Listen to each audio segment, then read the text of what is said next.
Hi everybody, I'm here today with Lee Hall, who is the Head of School of Media and Communications and is also the chair of the Media Athena Swan Group.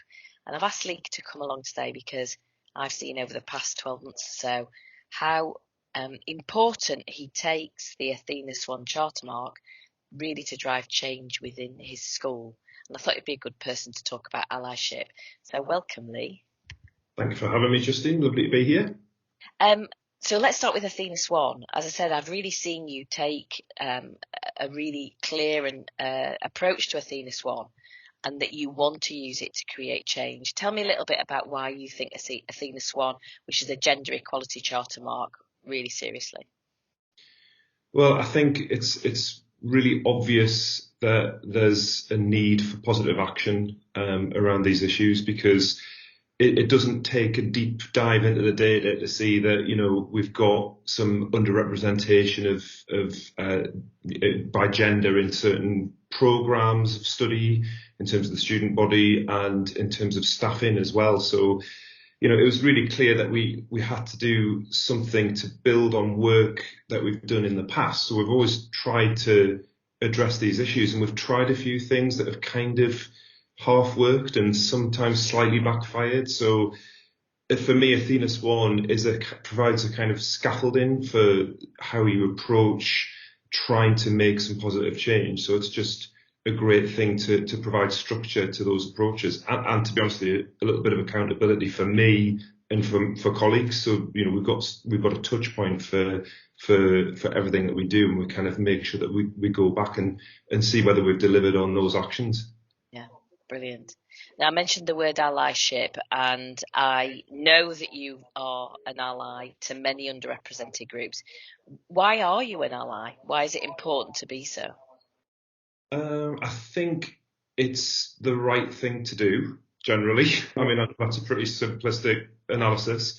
I also think that when you think about communities that we have in the university, when you get down to sort of school level or team level, you find that people are in a minority of one or two. So actually, there may be a bigger picture where we've got a bunch of staff from a certain kind of background or ethnicity or whatever. But actually, I think there are examples where people can feel quite isolated within their immediate surroundings. So for me, it's an opportunity just to support them. Honestly, selfishly, I kind of get quite a lot out of it from a sort of work perspective because I'm drawing on a wider pool of talent, because if people do feel marginalised in any way, the chances are they're probably not able to make the contributions that frankly benefit all of us. So I'm being totally honest there. It's a good thing to do. It's obviously something that is just ethically, morally important, but actually there's a kind of win in there from a sort of work perspective. So it sort of works all round, I guess. That's brilliant. I don't think you should apologise for using that example. I think it's brilliant. So one of the purposes of these videos is to try to engage people that would perhaps be currently a little bit neutral about engaging with equality, diversity, and inclusion. So, what would you say to people that are currently a little bit about it, or those actually that are quite negative about it? Why do you think it's important people do engage with equality, diversity, and inclusion?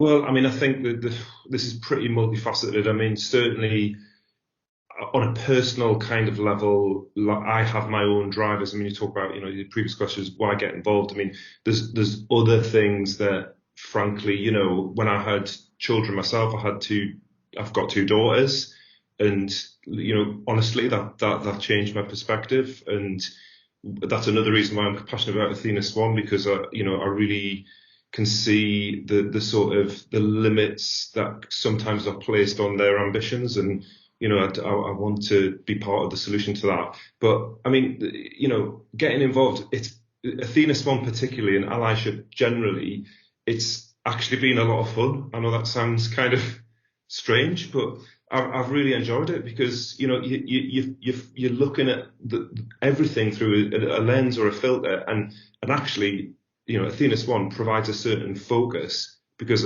everyone watching this video, whatever their role, will probably feel that, their focus is pulled in lots of different directions.